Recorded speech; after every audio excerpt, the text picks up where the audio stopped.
जय हिंद आप सभी को। आज यूटेरिया पाजर का प्रैक्टिस सेट नंबर 49 देखेंगे। इसके पहले का सारा सेट कंप्लीट कर चुके हैं आप, और सारा का जो है ना स्पेशल प्लेलिस्ट बना हुआ है। जो भी आपका सेट छूटा है जाके कंप्लीट कीजिए, क्योंकि ये बुक जो है एनसीईआरटी पे आधारित है, बहुत इंपॉर्टेंट बुक है। और बिहार एसएससी, बिहार दरोगा और बिहार पुलिस सभी एग्जाम जितने भी एग्जाम होने वाला है ना, रेलवे का, बिहार पुलिस का, बिहार दरोगा, जो भी वैकेंसी आएगा, बिहार एसएससी का, इस समय बहुत ज़्यादा जो है ना आपको क्वेश्चन देखने को मिलेगा। इससे ये बुक जो है एनसीईआरटी पे आधारित है। इसमें हर सेट के पीछे मतलब हर सेट में 50 क्वेश्चन है, बाकी इसके पीछे नोट्स दिया रहता है। उसमें आपको लगभग 50 क्वेश्चन आपको देखने को मिलेगा ही। इसलिए इस बुक को अच्छे से कंप्लीट कीजिए। बाकी इसका पीडीएफ टेलीग्राम चैनल पर डाल देते हैं, और इसका शाम में आप लोग को टेस्ट जरूर देना है, शाम में 7 बजे। तो दोनों ग्रुप का डिस्क्रिप्शन में लिंक डाल देंगे, आप वहाँ पे लिंक पे क्लिक करके दोनों ग्रुप ज्वाइन कर लीजिएगा। आपको ज़्यादा जो है ना बहुत ज़्यादा फायदा मिलेगा, क्योंकि आप जुड़ के देखिए दोनों चैनल से। आप बहुत सारे ग्रुप जुड़े होंगे ना, आप इस चैनल से जुड़ के देखिए, आपको बहुत ज़्यादा फायदा मिलेगा। हर चीज़ का पीडीएफ, हर चीज़ का, हर बुक का पीडीएफ, हर चीज़ का क्यूज, क्वेश्चन, टेस्ट, ग्रुप सब एक तरह से जो है ना, एक तरह से आपको कंबाइन एक तरह सब कुछ मिलेगा आपको। तो जरूर ग्रुप दोनों ग्रुप ज्वाइन कीजिए। और एक करंट अफेयर्स का भी ग्रुप है जो गौरव सर क्लास करवाते हैं 10 क्वेश्चन का। तो तीनों का लिंक डिस्क्रिप्शन में डाल देंगे, वहाँ पे लिंक पे क्लिक करके ज्वाइन कर लीजिएगा। चलिए प्रैक्टिस सेट नंबर 49 से स्टार्ट करते हैं। इसके पहले का जितने भी सेट हुआ है ना, सारा का पीडीएफ और बोर्ड सबका डाला हुआ है, आप चेक कर लीजिएगा, आपका फाइल में आपका सारा मिल जाएगा। चलिए प्रैक्टिस नंबर 49 स्टार्ट करते हैं। प्रैक्टिस सेट नंबर 49 है। क्वेश्चन नंबर 1 है, कह रहा है क्वेश्चन नंबर 1 है कि ब्लू वाटर पॉलिसी अथवा शांत जल की नीति किस पुर्तगाली गवर्नर ने अपनाया था, बताइए क्या होगा इसका राइट आंसर। आप लोग वीडियो को लास्ट तक जरूर देखिएगा, वीडियो को लाइक शेयर सब्सक्राइब जरूर कीजिएगा। और अगर ध्यान से आप वीडियो को देखते हैं ना, क्लास को देखते हैं, आपका सारा क्वेश्चन जो है ना याद करवा देंगे। इसलिए कंसंट्रेट माइंड करके आप क्लास को पूरा देखिए, आपका सारा क्वेश्चन याद हो जाएगा। बाकी अगर लगे कि हाँ कुछ अगर नहीं याद हुआ है तो आप लोग दोबारा फिर देख लीजिएगा। लेकिन मेरा कोशिश पूरा रहेगा ना कि हम पूरा क्वेश्चन याद करवा दें, क्योंकि हर क्वेश्चन को 2-3 बार रिपीट करते हैं। इसलिए पता है कि हमको कैसे करवाना है, कैसे याद होता है ना, इसे मेरे अंदर है। तो इसे आपको क्वेश्चन सारा याद करवा देंगे। आप ध्यानपूर्वक देखिएगा, सारा क्लास जितना भी मतलब 50 क्वेश्चन है, सारा क्वेश्चन याद हो जाएगा। तो क्वेश्चन नंबर 1 कह रहा है कि ब्लू वाटर पॉलिसी अथवा शांत जल की नीति किस पुर्तगाली ने गवर्नर ने अपनाया था। तो एक का राइट आंसर होगा option number A, Francisco de Almeida. तो कह रहा है कि ब्लू वाटर पॉलिसी अथवा शांत जल की नीति किस पुर्तगाली गवर्नर ने अपनाया था, फ्रांसिस्को डी अल्मेडा होगा। क्वेश्चन नंबर 2 पे आइए। क्वेश्चन नंबर 2 कह रहा है कि भारत में न्याय व्यवस्था का जन्मदाता किसे माना जाता है, बताइए। भारत में न्याय व्यवस्था का जन्मदाता किसे मानते हैं। तो 2 का राइट आंसर होगा option number B, Warren Hastings को मानते हैं। किसको? वारेन हेस्टिंग्स को मानते हैं। क्वेश्चन नंबर 3 पे आइए कि एशियाटिक सोसाइटी ऑफ बंगाल की स्थापना का मूल उद्देश्य क्या है, बताइए। कह रहा है एशियाटिक सोसाइटी ऑफ बंगाल की स्थापना का मूल उद्देश्य क्या था। तो 3 का राइट आंसर होगा ऑप्शन नंबर सी, प्राचीन भारतीय पुस्तकों का आलंग भाषा के अनुवाद करना। तो कह रहा है एशियाटिक सोसाइटी ऑफ बंगाल की स्थापना का मूल उद्देश्य क्या था। तो प्राचीन भारतीय पुस्तकों का आंग्ल भाषा में अनुवाद करना। क्वेश्चन नंबर 4 कह रहा है कि 1919 के अधिनियम द्वारा केंद्रीय व्यवस्थापिका में क्या परिवर्तन किए गए हैं, बताइए। कह रहा है 1919 के अधिनियम द्वारा केंद्रीय व्यवस्थापिका में क्या परिवर्तन किए गए हैं। तो 4 का राइट आंसर होगा ऑप्शन नंबर डी होगा, उपयुक्त सभी। क्या होगा? उपयुक्त सभी। इसमें व्यवस्थापिका परिषद के स्थान पर केंद्र में 2 सदनीय व्यवस्थापिका की स्थापना, ये सही है। और केंद्र की व्यवस्थापिका में 2 सदन, असेंबली और काउंसिल ऑफ स्टेट की स्थापना, ये भी सही है। और निम्न सदन का कार्यकाल 3 वर्ष के लिए, ये भी तीनों कथन क्या है, सही है। क्वेश्चन नंबर 5 पे कह रहा है कि क्वेश्चन नंबर 5 की जर्मनी ने वर्साई की संधि का उल्लंघन कब किया था, बताइए। जर्मनी ने वर्साई की संधि का उल्लंघन कब किया था। तो 5 का राइट आंसर होगा ऑप्शन नंबर सी, 1935 में किया था। तो जर्मनी ने वर्साई की संधि का उल्लंघन कब किया था, 1935 में किया था। क्वेश्चन नंबर 6 पे, क्वेश्चन नंबर 6 कह रहा है कि पाकिस्तान के अलग राज्य आंदोलन का नेतृत्व किसने किया था, बताइए। पाकिस्तान के अलग राज्य आंदोलन का नेतृत्व किसने किया था। तो 6 का राइट आंसर होगा ऑप्शन नंबर डी होगा, क्या होगा, मोहम्मद अली जिन्ना ने किया था। नेक्स्ट क्वेश्चन नंबर आइए 7 पे, कह रहा है क्वेश्चन नंबर 7 के निम्नलिखित में से किस जेल में भगत सिंह, सुखदेव, राजगुरु को फांसी दिया गया था, बताइए। ये सब बहुत महान व्यक्ति थे, इन सब पे हम लोग का ना जो है गर्व महसूस होता है। भारत के लिए क्या क्या किया नहीं किए, अपने जान को जो छावर कर दिए। तो क्वेश्चन नंबर 7 कराने कि निम्नलिखित में से किस जेल में भगत सिंह, सुखदेव, राजगुरु को फांसी दिया गया था। तो 7 का राइट आंसर होगा ऑप्शन नंबर या डी होगा, लाहौर जेल। क्या होगा? लाहौर जेल में दिया गया था। एक क्वेश्चन नंबर 8 कर रहा है कि स्वामी दयानंद सरस्वती 1875 ईस्वी में आर्य समाज की स्थापना कहाँ की थी, बताइए। स्वामी दयानंद सरस्वती ने आर्य समाज की स्थापना कब किया था, 1875 में किया था। कहाँ किया था आर्य समाज की स्थापना, या कि 8 का राइट आंसर होगा ऑप्शन नंबर ए, मुंबई में किए थे। कहाँ किए थे? मुंबई में। नेक्स्ट है क्वेश्चन नंबर 9 कर रहा है कि महावीर स्वामी ने चतुर्थ वर्षीय संघ की स्थापना कहाँ की थी। कह रहा है कि महावीर स्वामी ने चतुर्विध संघ की स्थापना कहाँ की थी। तो 9 का राइट आंसर होगा ऑप्शन नंबर ए होगा, पावा में किया गया था। कहाँ किए थे? पावा में, याद रखिएगा। क्वेश्चन नंबर 10 पे, क्वेश्चन नंबर 10 का रहा है कि स्वतंत्रता पूर्व संध्या निम्नलिखित में से किस आंदोलन ने सबसे बड़ा कृषक छापामार युद्ध देखा था। स्वतंत्रता की पूर्व संध्या पे निम्नलिखित में से किसने आंदोलन के सबसे बड़ा कृषक छापामार युद्ध देखा था। तो 10 का राइट आंसर होगा ऑप्शन नंबर बी, तेलंगाना आंदोलन। क्या होगा? तेलंगाना आंदोलन, याद रखिएगा। 10 का right answer option number B होगा। क्वेश्चन नंबर करें 11 कि अरविंद घोष को किस मामले में गिरफ्तार किया गया था? बताइए, अरविंद घोष को किस मामले में गिरफ्तार किया गया था? तो 11 का राइट आंसर होगा ऑप्शन नंबर ए, अलीपुर बम कांड में। अरविंद घोष को किस मामले में गिरफ्तार किया गया था? अलीपुर बम कांड में। नेक्स्ट है, भगवान बुद्ध ने महापरिनिर्वाण के बाद पहली बौद्ध संगीति कहाँ हुई थी? भगवान बुद्ध के महापरिनिर्वाण के बाद पहली बौद्ध संगीति कहाँ हुआ था? तो 12 का राइट आंसर होगा ऑप्शन नंबर ए होगा, राजगिरी में हुआ था। कहाँ हुआ था? राजगिरी में। क्वेश्चन नंबर नेक्स्ट कर रहा है कि भारतीय इतिहास के संदर्भ में निम्नलिखित में से कौन भावी बुद्ध जो है ना है जो संसार की रक्षा हेतु अवतरित होंगे? कह रहा है कि भारतीय इतिहास के संदर्भ में निम्नलिखित में से कौन सा भावी बुद्ध जो संसार की रक्षा हेतु अवतरित होंगे? तो 13 का राइट आंसर होगा ऑप्शन नंबर सी होगा, मैत्रेय। क्या होगा? मैत्रेय। क्वेश्चन नंबर नेक्स्ट कर रहा है कि कुशल स्थानीय स्वशासन के लिए प्रसिद्ध राजवंश कौन था? तो 14 का राइट आंसर होगा ऑप्शन नंबर क्या होगा? बी, चोल था। क्या था? चोल। नेक्स्ट है, इसमें मिलान कीजिए। इसमें मुगल शासक दिया और संबंधित मकबरा दिया। कौन सा मुगल शासक का मकबरा कहाँ स्थित था? तो 15 का राइट आंसर होगा ऑप्शन नंबर सी, 1, 3, 2, 4। तो हुमायूं का मकबरा कहाँ था? याद रखिए, हुमायूं का मकबरा कहाँ है? दिल्ली में। हुमायूं का मकबरा कहाँ है? दिल्ली में है। और शेरशाह का मकबरा कहाँ है? शेरशाह का मकबरा बोलेगा तो सासाराम में स्थित है। जहांगीर का मकबरा कहाँ है? तो लाहौर। जहांगीर का बोलेगा तो लाहौर में। अकबर का मकबरा कहाँ है? सिकंदरा में। तो हुमायूं का दिल्ली में, शेरशाह का सासाराम, और जहांगीर का बोलेगा लाहौर, अकबर का बोलेगा सिकंदरा में है। क्वेश्चन नंबर 16 पे कह रहा है कि किस मध्यकालीन शासक ने रुपया का प्रचलन करवाया था? बताइए, किस मध्यकालीन शासक ने रुपया का प्रचलन करवाया था? 16 का राइट आंसर होगा ऑप्शन नंबर क्या होगा? तो सी होगा, शेरशाह सूरी ने करवाया था। शेरशाह सूरी ने करवाया था। क्वेश्चन नंबर 17 पे कह रहा है 17 नंबर क्वेश्चन, निम्नलिखित में से किस यात्री ने मुगल कालीन शहरों को शिविर नगर संज्ञा दी? निम्नलिखित में से किस यात्री ने मुगल कालीन शहरों को शिविर नगर की संज्ञा दी? 17 का राइट आंसर होगा ऑप्शन नंबर बी, बर्नियर। क्या होगा? बर्नियर, याद रखिएगा। क्वेश्चन नंबर 18 पे क्वेश्चन नंबर 18 कह रहा है कि लोटा विद्रोह आंदोलन से तुरंत घटना घटी थी। क्वेश्चन नंबर 18 कह रहा था ना कि लोटा विद्रोह किस आंदोलन से तुरंत पूर्व घटना घटी थी?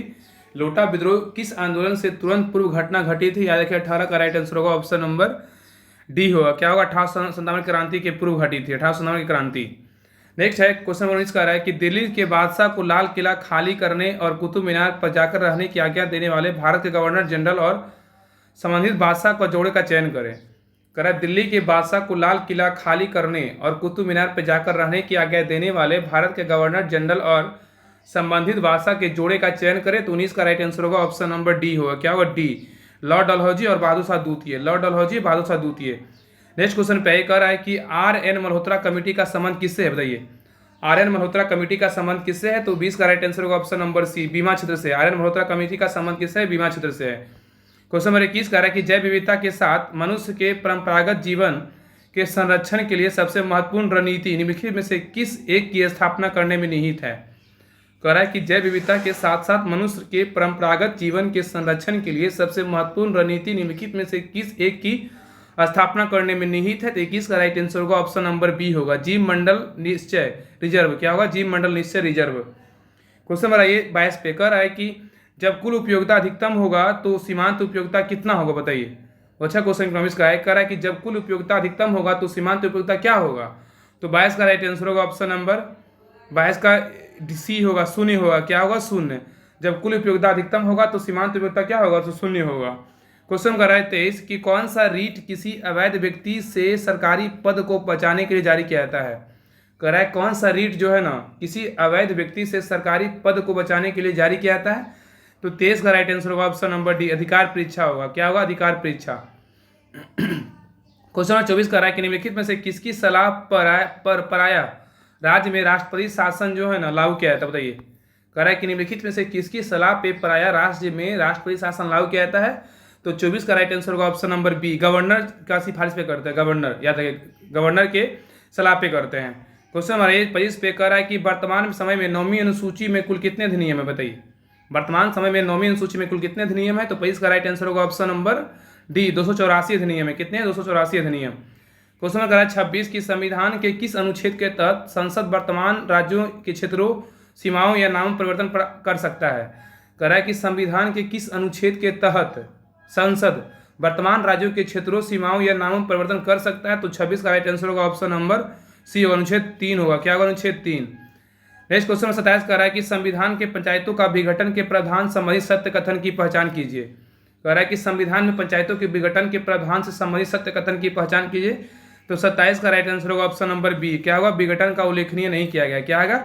मतलब इसमें क्या है, सही सत्य कथन है जो विघटन का उल्लेख नहीं किया गया, ये बिल्कुल सही है, बाकी सारा कथन गलत है। तो कह रहा था ना कि पंचायत संविधान में पंचायतों के विघटन के प्रावधान से संबंधित मतलब जो है कथन का चयन, सत्य कथन का चयन कीजिए। तो विघटन का उल्लेख जो है ना संविधान में नहीं किया गया है, विघटन का उल्लेख नहीं किया गया, ये बिल्कुल सही है, याद रखिएगा, ये बिल्कुल सही है। आइए क्वेश्चन नंबर 28 पे। क्वेश्चन नंबर 28 कह रहा है कि अनुच्छेद 1 राज्यों के परिसंघ के बजाय राज्यों का संघ वर्णित करता है, क्योंकि क्या कारण है? अनुच्छेद 1 राज्यों के परिसंघ के बजाय राज्यों का संघ वर्णित करता है, क्योंकि तो 28 का राइट आंसर होगा ऑप्शन नंबर सी। भारतीय संघ राज्यों के समझौते का परिणाम नहीं है। भारतीय संघ राज्यों के समझौते का परिणाम नहीं है। क्वेश्चन नंबर 29 कह रहा है कि मालवा का पठार किस राज्य का हिस्सा नहीं है? मालवा का पठार किस राज्य का हिस्सा नहीं है? तो 29 का राइट आंसर होगा ऑप्शन नंबर सी। महाराष्ट्र का नहीं है, लेकिन राजस्थान का है, गुजरात का है, मध्य प्रदेश का है। तो मालवा का पठार जो है ना किसका हिस्सा है? तो राजस्थान का है, गुजरात का है, मध्य प्रदेश का है, लेकिन जो है ना महाराष्ट्र का नहीं है। क्वेश्चन नंबर आइए 30 पे। क्वेश्चन नंबर 30 कह रहा है कि भारत का कौन सा राज्य जैविक खाद्य उत्पादकों का सर्वाधिक उत्पादन करता है? बताइए। कह रहा है भारत का कौन सा राज्य जैविक खाद्य उत्पादकों को सर्वाधिक उत्पादन करता है? तो 30 का राइट आंसर होगा ऑप्शन नंबर ए, मध्य प्रदेश है। क्या है? मध्य प्रदेश।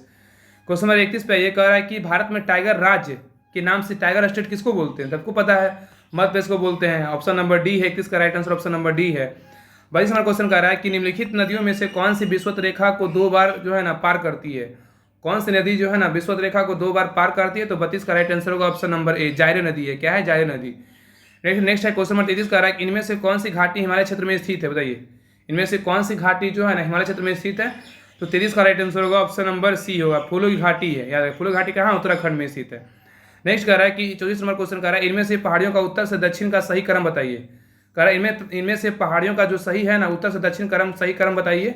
तो पहाड़ी का जो है उत्तर से दक्षिण का सही क्रम क्या होगा? तो 34 का राइट आंसर होगा ऑप्शन नंबर ए, अरावली है, गिरनार है, सतमाला है, अणामुडी है। तो पहाड़ियों का उत्तर से दक्षिण का जो क्रम है, सही क्रम अरावली, गिरनार, सतमाला, अणामुडी। याद रखिए, अरावली, गिरनार, सतमाला और अणामुडी।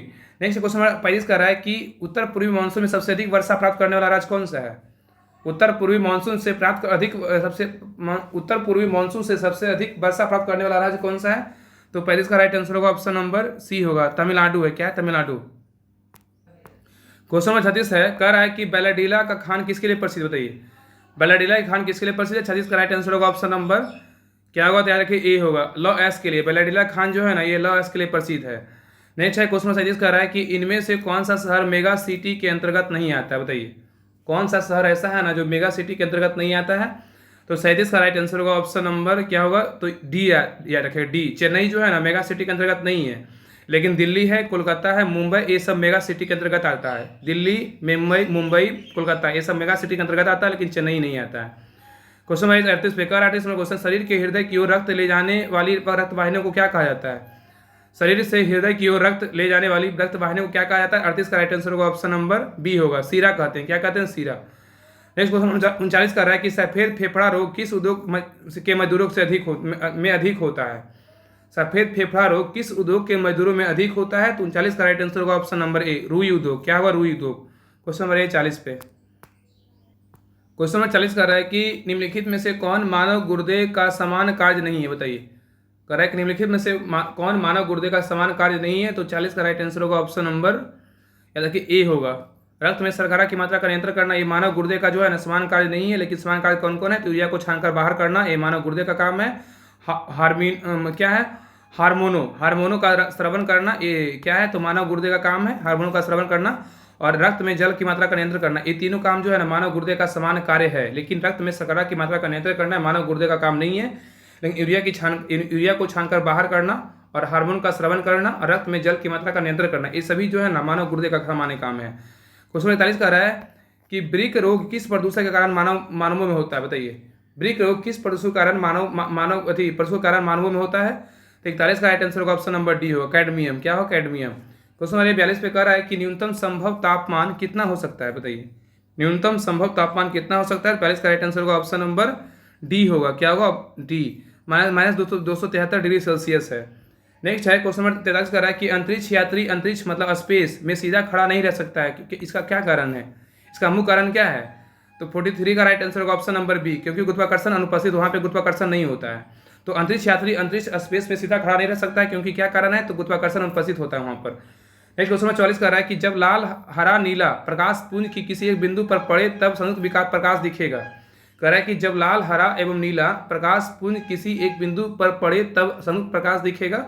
तो 44 का राइट आंसर होगा ऑप्शन नंबर सी होगा, सफेद दिखेगा। क्या दिखेगा? सफेद।